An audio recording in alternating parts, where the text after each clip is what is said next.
brain fog. Brain fog. Life can really feel like it has slowed right down with brain fog. And whilst that is a graphical, auditory example, the lived experience is so much more pervasive. And we can do something about it.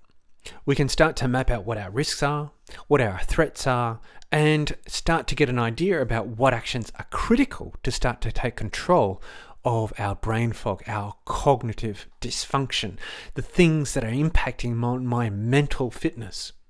So if this is something of interest to you, then join me in today's podcast where I go through the 5 common clusters of symptoms associated with brain fog, what you can do about it, the lived experience of brain fog so you don't feel alone, what are the causes, and also tests and treatment to support your recovery. Today's show is for you. If you're experiencing brain fog, if you are living with somebody who's experiencing brain fog and want to do something about it, join me over here at memoryhealthmadeeasy.com/episode 20. Let's battle brain fog and bust down the doors of brain fog and the anxiety related to it. Now, this is episode 20. I can't believe we've made it. And I want to thank all the folk that have contributed to the conversations. I want to pay special homage to you who've listened to this show and who've written into me and sent me the private messages. I want to thank you very much. A big thank you to George as well for his ongoing support and also cheerleading on the sides, mate. I greatly appreciate your energy and enthusiasm. And in saying that, if you've enjoyed any of the conversations, if you enjoy this show, please give us a 5-star review here. It means the world to me, as well as helping me reach more and create more. Yes, we do influence the algorithms by the thumbs up that we give different conversations and podcasts. No, this is not a Joe Rogan show, and no, I'm not aiming for 100 million buyout from Spotify, but I am here to help change people's lives. I am here to serve and reach more people, to create better cognitive health for life, to help cut down things like brain fog. And I can only do that with your support, with you sharing, with you contributing, with you, I guess, giving me your feedback in one way or another to say, this is something that is going to help me or somebody that I love. If that is you, I'd greatly appreciate the feedback, the review, and the thumbs up wherever it is you're listening to us. So with that in mind, let's get into today's very special podcast on how we can beat brain fog. G'day, this is David Norris, and this is the Memory Health Made Easy podcast, brought to you by memoryhealthmadeeasy.com. Easy to remember, isn't it? I don't know about you, but there's something about a playfulness of a cartoon that helps cut through the noise of what's happening around us. And there's one cartoon that stands out for today's conversation, which is Peanuts and Charlie Brown and his clan of followers. Launched in the 1950s, it became a staple in many newspapers across the world. There is an interesting thing with the history and the development of Charlie Brown, and that is, how did they deal with the challenge of introducing adults into the character world of Charlie Brown and these young children? The producers, they decided not to show the adult's face and not to present the adult's voice. And so famously, there is the scene when the teacher is introduced to Charlie Brown. The Charlie Brown's speaking quite clearly, but the teacher responds back in this dramatized trombone voice of wah, wah, wah, wah, wah, wah. I don't know if you can appreciate that. That is my best interpretation of the wah, wah sound. And for somebody living with brain fog, everything can feel like a wah wah, that they're trying to experience and understand and press their mental attention to what's happening around them, but it just feels like, the wah wah. Now, at the same time that Charlie Brown was launched in 1950, a year earlier, 1949, a famous British philosopher, Gilbert Ryle, published his concept of mind, of which he introduced the term ghost in the machine. Now, using that term, it has been certainly abused and used in different contexts and has been credited with the development of computational cognitive science, treating the mind like a computer, which has its own flaws. But the concept of mind was really an argument against Descartes' principles on how the mind and body were separate. a person's experience of brain fog, we now understand that it is just not a phenomenon of the mind, but there are many factors outside the mind which are influencing a person's experience and symptoms of brain fog. Brain fog isn't a diagnosis. There is no medical condition, but it is a symptom and a cluster of different symptoms and experiences that have a causative relationship to other factors which are considered a medical diagnosis. So in today's podcast, we're trying to get a little bit of clarity around brain fog. What is it? What does it feel like? What are the symptoms? And what are the causes or the factors associated with brain fog? What are some of the tests that might be out there, and also treatment options to consider? So this is a podcast for somebody who is experiencing brain fog, who is living with somebody with brain fog, because this is a silent phenomenon. For somebody who's living with it, it is very loud. It's very much in their face. It is a pervasive experience. But for the outsider view, people look very normal. They might have less energy. They might retreat more. They may even be a little bit more depressed. And so today's show is for people that want to understand a little bit more as well about what they can do to help folk around them.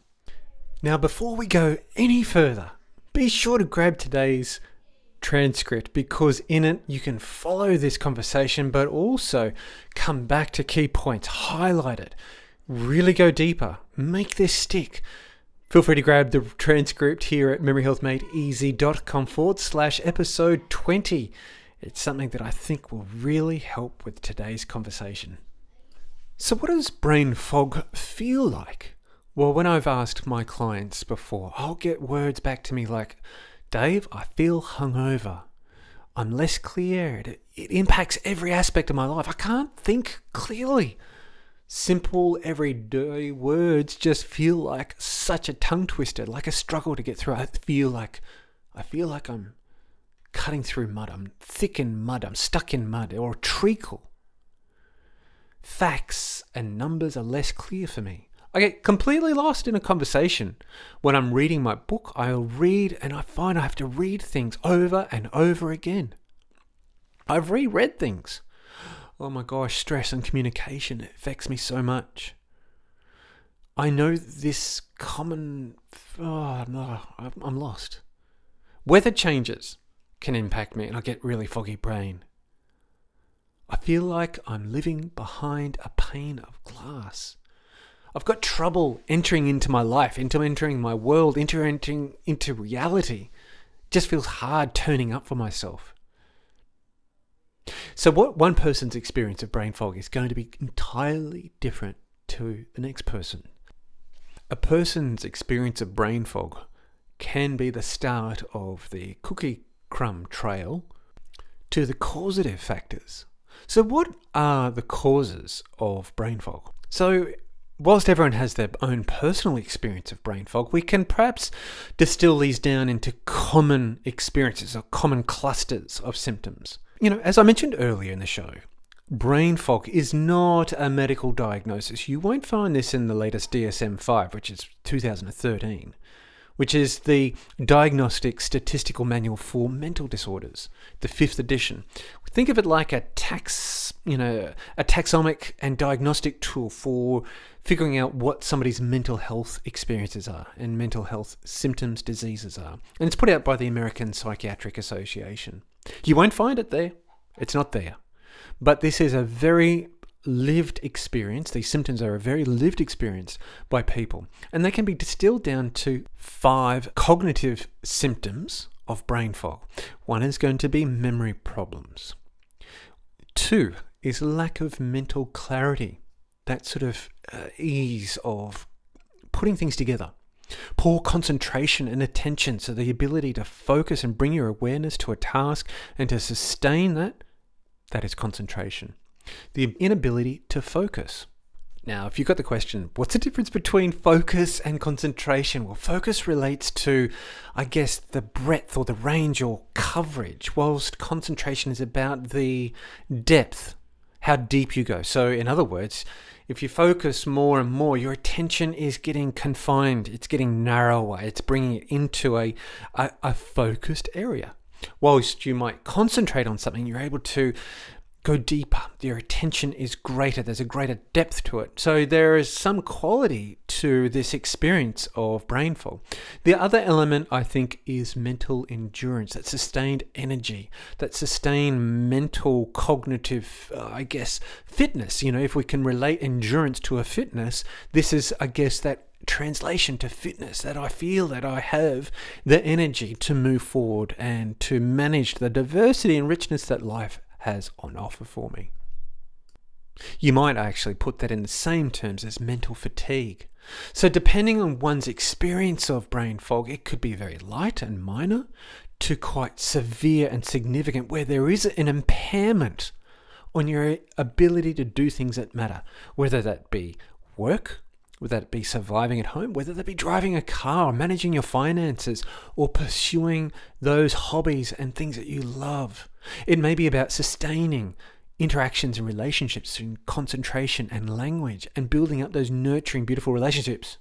Maybe that's under threat with brain fog. It doesn't have to be a permanent fixture in life. It can be quite variable. It can come and go. So these are some of the experiences that people have and some symptoms that we've narrowed down to those 5. So what causes brain fog? Here are 12 causes of brain fog in no particular order. The first one that comes to mind is a conversation I had with a colleague of mine around his neurology practice. He has a private practice, and he said to me, Dave, I would say hand on heart that 85% of the people that come to see me as a neurologist shouldn't be in my room. And I said, why is that? And he's responded with, it's because people aren't sleeping properly. Sleep is one of the big factors associated with brain fog. Interrupted, broken sleep, polyphasic sleep, which is the multiple phase of sleep, and you might be polyphasic, meaning you get multiple different sleep snapshots, but without going into the rich quality we need for the brain flushing benefits. Yes, brain flushing, you heard that term here, which is associated with a recent finding around the brain's wash and rinse cycle as we go through a deep, nourishing sleep. It appears to be significantly associated with our memory and also our cognitive, you guessed it, fitness, our mental health, our memory health. So lack of sleep is a big one. The other one that no doubt you would appreciate is number 2 on our list, and often I've spoken about the role of stress. Chronic stress can impact our immune system, it impacts our inflammatory response, it triggers a whole host of changes which can affect our sugar regulation through to our blood pressure, and in the end is associated with a factor contributing to our mental fatigue. No doubt many of us have lived with stress, are stressed right now at the time of this recording. We're moving through the coronavirus pandemic, and many of us have felt the brunt of stress, whether that be from homeschooling or a complete disruption to our daily routine, where we're exposing ourselves to stress more frequently in a sustained way than we have ever done before. It's harder to think, it's harder to rationalize things, it's harder to get clarity of thoughts, and you might find word finding as a thing that's raising its head more often. Number 3 on my list is hormonal changes. Any changes to our hormones. And hormones aren't just the sex hormones. We're talking about a whole host of hormones, one of which is thyroid function. Thyroid dysfunction, a part of our thyroid gland, can manifest as brain fog and is one of the significant indicators that you may have something going on with your thyroid function and the hormone regulation or thyroid hormones. Changes in your thyroid function can impact your sense of arousal, your memory, and mood. Not only that, we can then touch on the sex hormones, be it the estrogen levels, and that can also manifest, particularly in women around menopause, and is often associated with forgetfulness, concentration, or fluffy mind, cloudy mind, foggy mind, fuzzy mind, or cotton candy fluffball mind, whatever words you want to put there, but memory loss and the hormonal changes associated with menopause has been well documented. Hypothyroidism is where there is not enough thyroid hormone. It's not being produced enough, for whatever reason that is. And so the cognitive symptoms that people can show up with are brain fog, and it might present as memory or difficulty with concentration. Certainly there's going to be a scale of which that presents, and people have greater or lesser degrees of it. Research has also shown that verbal memory, the ability to recall auditory information, is also affected, and may be worth investigating hearing function at the same time. So hypothyroidism is under or not enough thyroid hormone. Number 4 on the list is depression and brain fog. Anywhere between 5 to 10%, depending on where you live, somebody is experiencing depression. Now, depression is often considered just a mood disorder affecting a sense of flatness in the world, but there is very much a cognitive experience, a cognitive dysfunction, a brain fog, if you will, experience with depression. Your reaction times are slower, your sense of clarity is impaired, your ability to do complex problems or our executive functions is certainly taken a hit. So there is a very lived experience with something like depression and your experience of brain fog. It's anticipated about 300 million people worldwide are currently impacted and living with depression. And that has been an 18% increase since 2005 to 2015.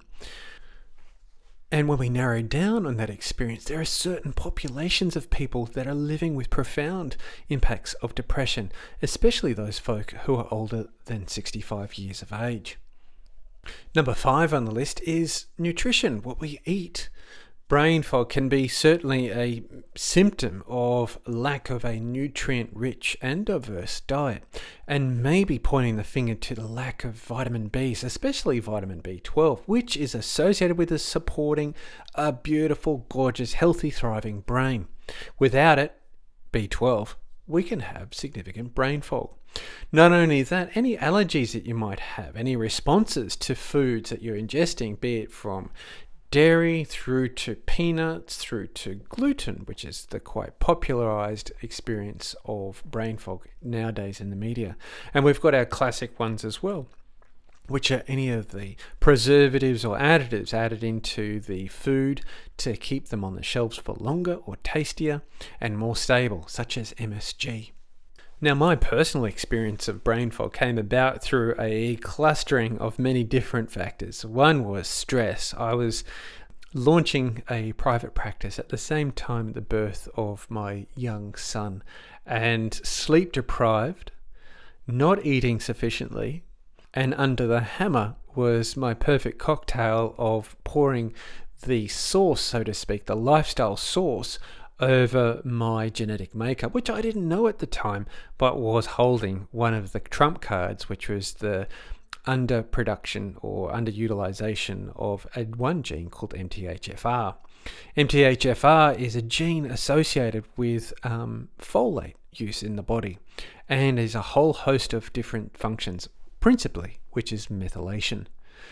Without that, I'm unable to operate at a high level, particularly under sustained stress or under physical demands or cognitive loads, and it was really starting to intrude on my life. I described it as a fogginess, a glassiness, a distortion slightly of my clarity, especially after lunchtime. We could zero out any sort of sinister things medically, but it came down to a whole host of lifestyle factors which really set me up for an experience of brain fog. Now I'm much more vigilant to these things, and I can report hand on heart that I don't experience this. Well, I put myself sometimes in occasions of working hard, sleeping less, and I notice it then. But other than that, it doesn't manifest in my life since making these critical changes. And I see this also in my clients who've sustained significant changes to their cognitive fitness, be it through a result of trauma or they're experiencing a neurological condition. Helping them focus in on some of those lifestyle choices has certainly made a tangible impact to their daily lives. So nutrition is a big one. Getting a nutrient-dense diet has certainly been a key theme here at Memory Health Made Easy, and it's something that is relevant, particularly in the context of brain fog. Wow, a lot of stuff in this episode. Be right back into it. I want to share with you a little bit about memoryhealthmadeeasy.com and what you can find over there. Programs, resources, and community, all with one goal: to help stop avoidable memory loss. Here's a great place to start. The Memory Health Checkup shows you how to identify your personal risks and also set a map and course about what to do about them. The Memory Health Fast Masterclass gets you out of the gates quickly around applying the 9 principles for memory health for life. Want to work out your brain? Improve your brain performance with How to Train Your Brain. It's a 30-day brain optimizing program.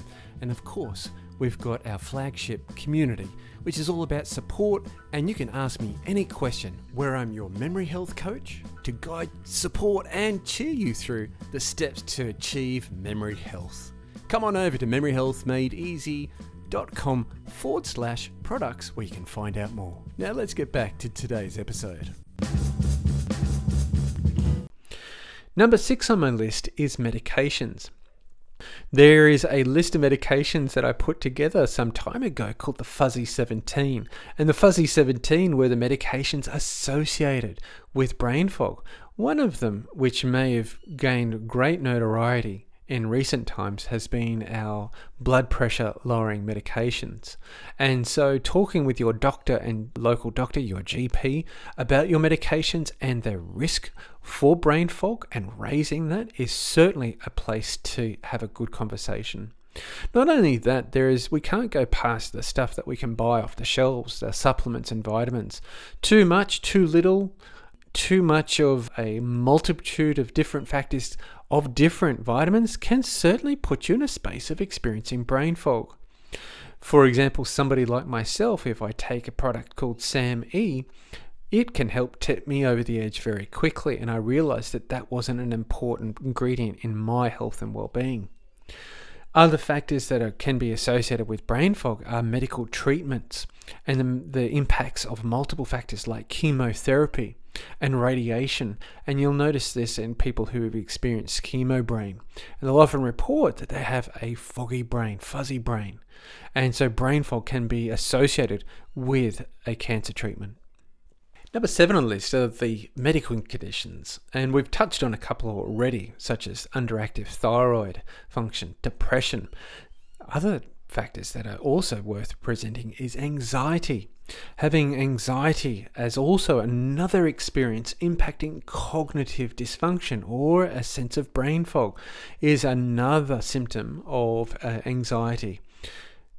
Chronic fatigue syndrome, experiences of migraines, Alzheimer's disease and other types of dementia, neurodegenerative conditions like Parkinson's disease, multiple sclerosis, also autoimmune diseases such as arthritis and lupus. And we can't forget that dehydration can also contribute to a brain fog experience, or more specifically, changes in our sodium levels. We can't exclude here as well, under medical conditions, the role of infections as well. An infection can set the system awry, and it only takes one conversation with a person who's experienced a urinary tract infection to say, I went as mad as a bag full of cut snakes. Not very happy. And it really made them feel very unwell and unclear. So infection can also play a significant risk. Number 8. No doubt if you've been a listener to the show on many occasions, we've spoken about gut health and looked at the relationship of the gut-brain axis. Food allergies, as I mentioned earlier, sensitivities in the gut and the immune system response can have an impact on our cognitive fitness, our cognitive health, our cognitive well-being, that sense of brain fog. So our gut health is also an important variable and maybe an important ingredient or important factor contributing to your brain fog. Number 9, we've spoken about sleep, but also on the other side of sleep is just fatigue. And fatigue may manifest for a number of different reasons. It may be around physical exertion, too much. Or on the flip side, at the other end of the continuum, not doing enough, so lack of physical exercise. In this COVID environment right now, we're probably not doing as much as what we used to. Lack of that incidental movement. We're maybe feeling a little bit more fixed in that chair. Being overweight or obese is also associated with fatigue. Boredom and grief. Grief is also associated with fatigue. Number 10 on the list is toxins. Toxins can be anything in our environment that's impacting our cognitive fitness. And again, you've probably listened to the show on a number of occasions and realized I'm pretty big on having a good focus on what we're exposing ourselves to on a day-to-day basis. There are things that can mimic the functions of our hormones. They can block and mimic the activities associated with sugar regulation in our body. And there's a whole host of different toxins out there.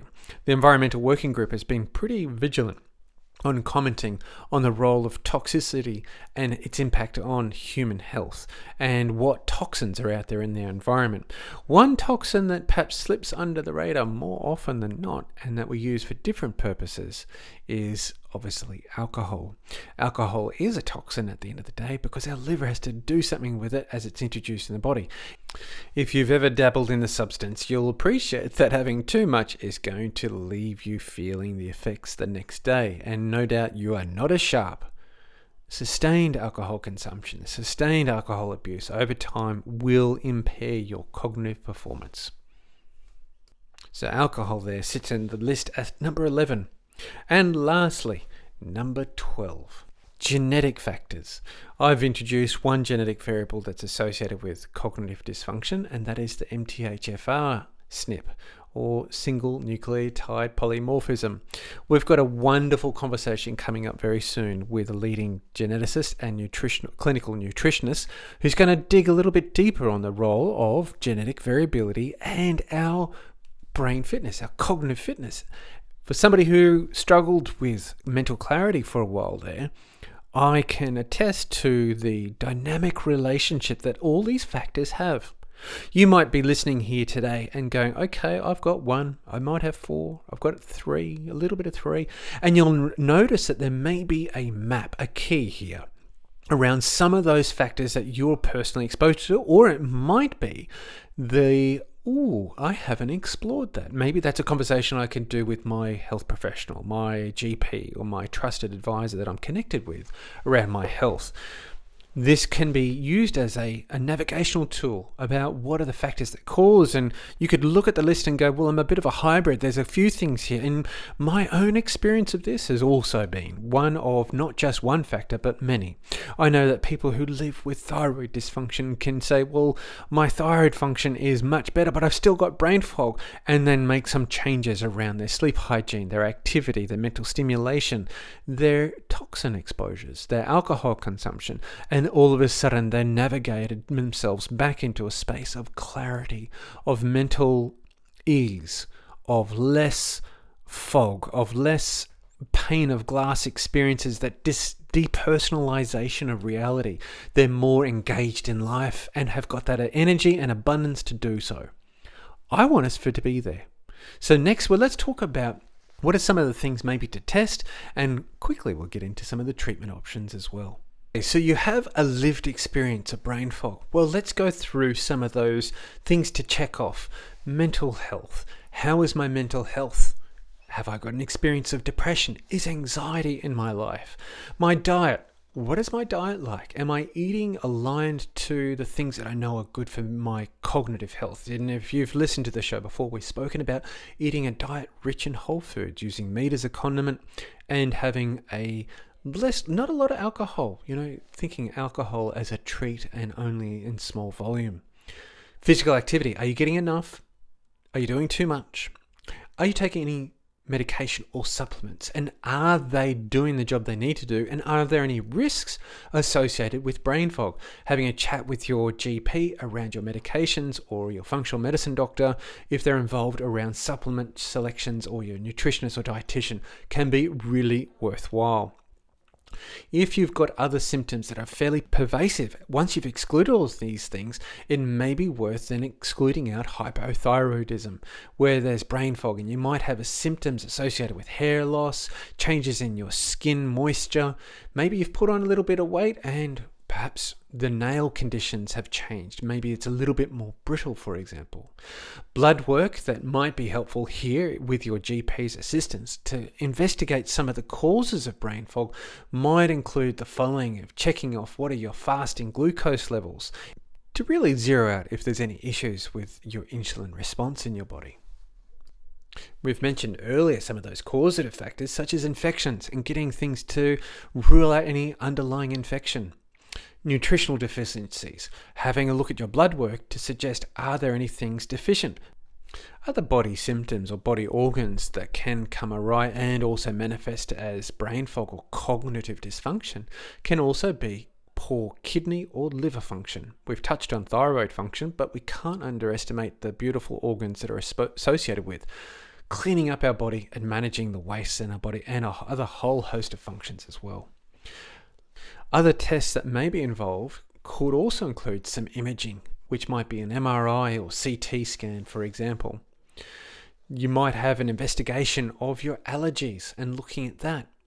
Other tests that may be worthwhile is having a sleep study, but that's only going to be indicated if you've got some, feedback about the quality of your sleep. You have in your pocket the smartphone, and it is a valuable tool that can start to track your sleep performance. That feedback can be just enough to start to track what you're doing and be enough information to help guide your medical professional about the next steps. And rounding it all off, keeping a personalized diary about your symptoms, your response to food, and also things that are happening in your life around stress, depression and mood, quality of cognitive changes. In a simple way, maybe a written diary, might even be a verbal diary, just putting something together verbally to help keep a track record. And the key areas you might map are my mood, sleep, exercise routine, and nutrition. They may be just a great starting point to start to capture relevant information to have a good conversation with your trusted health professional. Now, rounding off today's conversation is, okay, Dave, well, I know what a lived experience of brain fog is. I know what the causes of brain fog. I know now the potential tests to investigate brain fog, but how do I treat it? Well, I guess you're probably going to appreciate that it is often the causes determine the action. It's almost the task determines the team. The causes determines the actions. So if, for example, that you don't have enough iron and that's affecting your cognitive performance, you might need to look at supplementation around increasing your iron levels. It also might mean changes in your diet. If you're eating a diet that has inflammatory agents in it, and after that's been revealed through a food sensitivity test, then you might start making changes to your food. If it is about the quality of and level of vitamin B12, then it's certainly going to be one of the things that you can start to tackle there. If it is a medication issue, looking and working with your GP around what are those medications. Is it around wrong or incorrect use of supplements, and getting some good clinical guidance around what is the best fit for you is a great starting point. The other things that are a must, I'm going to start banging the table on this one, is just thinking about the quality of our sleep. Be a sleep ninja. Think about moving more. Not to excess, but starting to move more. Get out into good quality sunlight exposure where you can. Connect with others to sustain a rich and nurturing relationship as much as possible. Find joy and pleasure in the activities that are really important in your life. And make sure you eat a diverse, rich, nutrient-dense diet that is packed full of whole foods. That's a great place to start. Brain fog does not need to be a ongoing life condition. Start to tackle these things now. Get in front of the brain fog. Know the causes. Know your personal footprint, your personal risk factors to this, and you can then start to take control of your own situation. Get the right team together. It may be your GP. It might be a dietitian. It might be a brain health coach. It might be somebody to help you navigate through this. That may be your next steps. But guys, take this for what it's worth. Brain fog is a cluster of symptoms. No one's footprint and experience of brain fog is the same to the next person. You can do something about the brain fog. It is an indication of cognitive dysfunction, and you would have heard me speak more often than not about how we need to pay attention to these signs as the canary in the coal mine to take care of our brain health, our cognitive fitness for life. I want you to be a warrior for life, the memory health warrior, to be vigilant and safeguarding your cognitive fitness for as long as possible, to have abundant energy and to do the things that matter. And brain fog is number one. We can tackle this, we can cut our wrist down, we can get control, and we can start to live a life on our own terms rather than feeling a passenger to these symptoms experiences. We can start to do something about it. And I'd love to hear about what actions you take from this today. Today's episode around brain fog has been put together in looking at all the data and the science associated with brain fog, where it isn't a medical diagnosis but a cluster of symptoms. There's a whole host of symptoms associated with specific medications and medical diagnoses that we can start to map out what can be our response. There is recovery with regards to brain fog, and it is a personalized action plan relevant to your particular situation. So taking personalized, more informed steps about your own cognitive fitness, your own mental health, your own experience of brain fog is going to help you get closer to achieving the health, vitality, and wellness that you deserve. We can avoid as much as possible these experiences of memory health loss, and brain fog is robbing us of precious life experiences. And let's cut that down right now. Let's take some actions for that. So what are your actions? What's the one thing that you've taken from today? What is the one thing that you're going to apply in your life? And to borrow from Charlie Brown again, let's cut out the wah, wah, wah, wah, wah, wah, and start to get a lot more clarity, a lot more insight, a lot more vitality back into our mental well-being. We can do it. You can do it. Drop us a line, drop us a text, drop us an email here at memoryhealthmadeeasy.com. I'd love to find out how you're applying this. And if this really resonated with you today, please reach out. I want to hear from you. I want to support you as much as possible in achieving a brilliant, sparkling, gorgeous brain that you have for life. It's in there. It just needs to come out. I'm David Norris. This is the Memory Health Made Easy podcast. Come on over to memoryhealthmadeeasy.com/episode 20. Grab today's transcript. There's been a lot in this. Pull out the highlighter, circle what works for you. Use this as a navigational tool for having conversations with your trusted health professional. And I look forward to hearing to your success. We have a whole host of programs here at Memory Health Made Easy, and if they're of interest to you, I'd encourage you to have a look. If you've enjoyed today's podcast, please leave us a 5-star review. It does matter. Yes, we are not a Joe Rogan podcast. We will not be bought up by Spotify for 100 million. We won't have any of that type of success. But my success doesn't matter in that regard. My success matters what the changes that you make in your life so that you are battling fiercely to obtain memory health for life, that you're turning up for yourself and your family, your loved ones. And guess what?